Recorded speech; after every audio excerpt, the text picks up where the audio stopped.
looking for an outsider of politics, why don't you start looking for an outsider of the information that you receive about the politics? Don't forget, the information givers and the people that you've been listening to, they've been helping usher in this kind of foolishness. Isn't it time to probably listen to someone new? See, because I'm going to tell you right now, I do not believe there's two parties. I believe there's one. I believe there are probably some good Republicans, definitely some good conservatives, but I believe their voice is in the minority now. I believe that there is one party functioning this whole thing, and that's the Democrats. I think there's one value system that's functioning this whole thing, or more so winning, and that's liberalism. There's not enough voices in there because the voices that we've had educating us and promoting these people, so that means the information Rush was giving and the information that Sean and Herman has given us Mitch McConnell, they're giving us Paul Ryan. Every time you feel sell out, don't forget now, these people came in on these conservative talk show hosts' watch. And so I don't even trust them saying anything negative or on the contrary of the people that came in on their watch. And the reason why isn't Donald Trump saying things negative about the person that he supported all the way up to this point? Why would Donald Trump talk to Bill Clinton before he says he's going to run? Because he's just letting his buddy know, I'm going to have to say something about your girl, and I don't want you to get your panties in the wad. But I'm just doing this thing because, man, we're going to make a bunch of money, man. We're going to get this thing. I'm going to get your wife in there, bruh. And if she don't get in, don't trip, dog.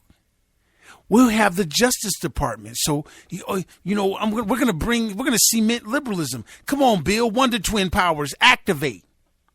Form of some rivals.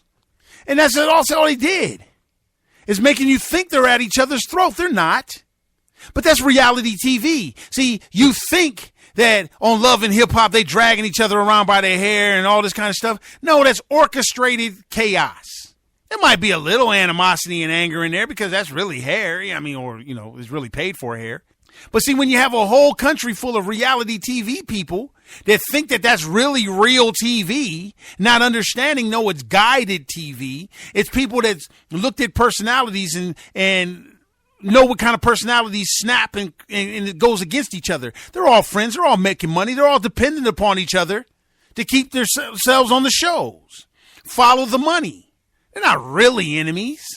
They might be mad at each other because their personalities will make them mad. You might be able to call her a hussy or something like that and she'll get mad. But they really friends in the end. It's almost like WWE wrestling. You think those guys are really mad at each other because you cheated them out the belt and things like this? That's what's happening in politics right now.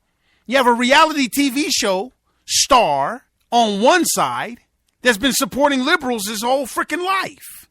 And then you have a person that helped her husband maintain his starship status and stuck around, and she feels it's her turn. You got Barack Obama. He thinks he's a star. He wants to throw a monkey wrench into something because he realizes he ain't got no power. His legacy is screwed, but that's his legacy he wants. He doesn't think it's screwed. Everybody in this thing is prepared to be sold out. But the one people that shouldn't be being sold out is the one who's giving our country away. And that's us. We're going for personalities versus principles.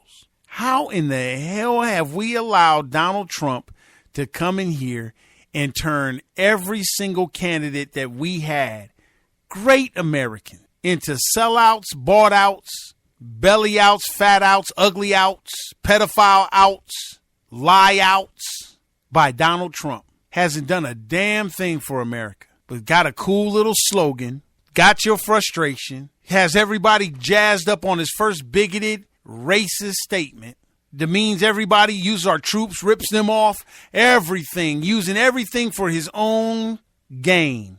And then you have Herman Insane CAIN trying to tell you, I don't worry about what he does and what he did. I'm looking at what he said he's gonna do. And so you parents that's listening to Herman CAIN, are you willing to do that same kind of formula for the people hanging around your children? They're doing destructive behavior. They're doing things to get people pissed off and possibly beat them up, shoot them up, or anything. Your kid's friends is doing those things, and you're going to take the Herman CAIN logic and say, I'm not worried about what they're doing. I'm not worried about their background with my child. I just remember what they said they were going to do. What did they say they were going to do, ma'am? Oh, they said that they were going They're 10 now, but they said when they get 18, they're going to stop. They said, in 2 years, they're going to make the community better. They said they'll get to it later. So I'm not looking at the destructive behavior that not only are they coaching my child into, but there's the thing that can get my child hurt. I'm going to go off of what they say versus what they're doing. And that's what Herman Cain is advocating for. Don't trip on what he's doing. Look at what he says he's going to do for this country. Well, his character says that he doesn't have a desire to even be the president of this country. So look, how about we just get somebody in there that at least has a desire to be it? Donald Trump is not bringing any unity together because that's not what he's there for. He's there to divide this country. And so the Republicans will get the blame. This party is done. It was done at the beginning of Barack Obama's second term. That's the knock I have on Mitt Romney. He had him bleeding, but he didn't go for the jugular. Why is that? And that's where we're at right now, people. That's where we're at. Now, you delegates, back to you. Are you guys cool? See, the Republican Party and people like that, well, now I kind of look at it a little bit different now. But, we elected Barack Obama trying to prove we're not racist. And now our party is going to give the nomination to somebody who's proven that he is racist. He's proven that he is a bigot. He's proving these things. And we're going to say, yes, he represents us. He speaks for us. But he's racist. He doesn't like blacks and Mexicans. Yeah, that's who we are. We don't like blacks and Mexicans either. Yeah, he represents us. Donald Trump speaks for us. The state of Texas, the good old state of Texas, and our 112 delegates, we give them to Donald J. Trump because he speaks for us.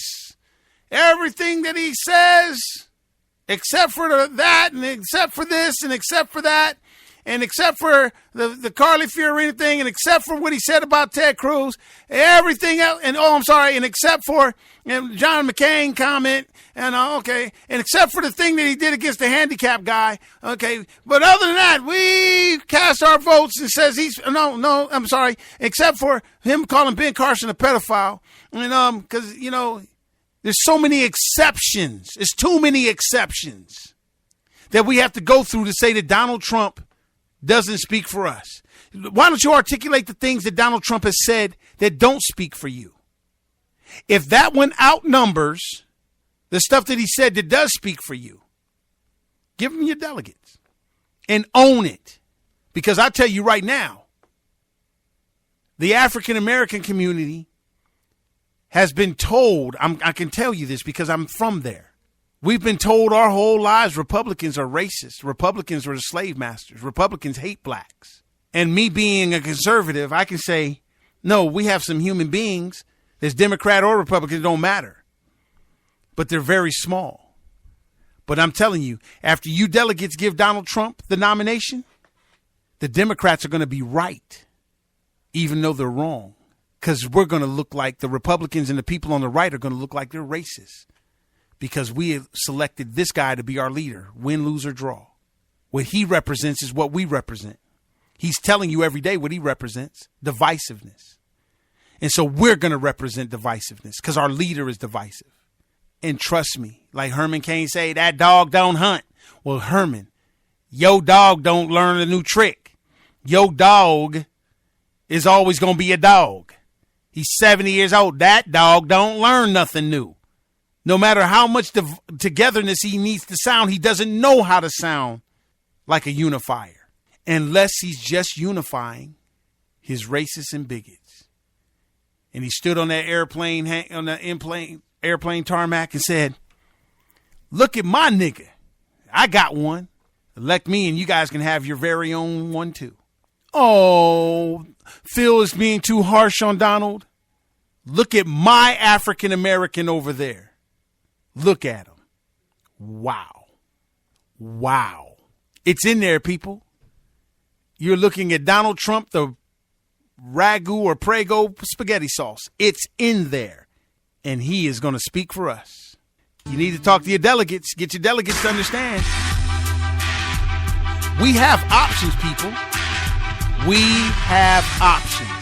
Deny Donald Trump the 1237.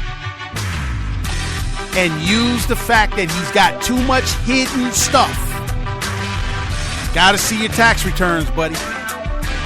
Because guess what? As soon as he gets the 1237 from you, the liberals are going to show it. And then we'll be at that point of no return. We got options. We are not obligated to the party. We're obligated to ourselves. Self-preservation of America. I'm Phil Williams.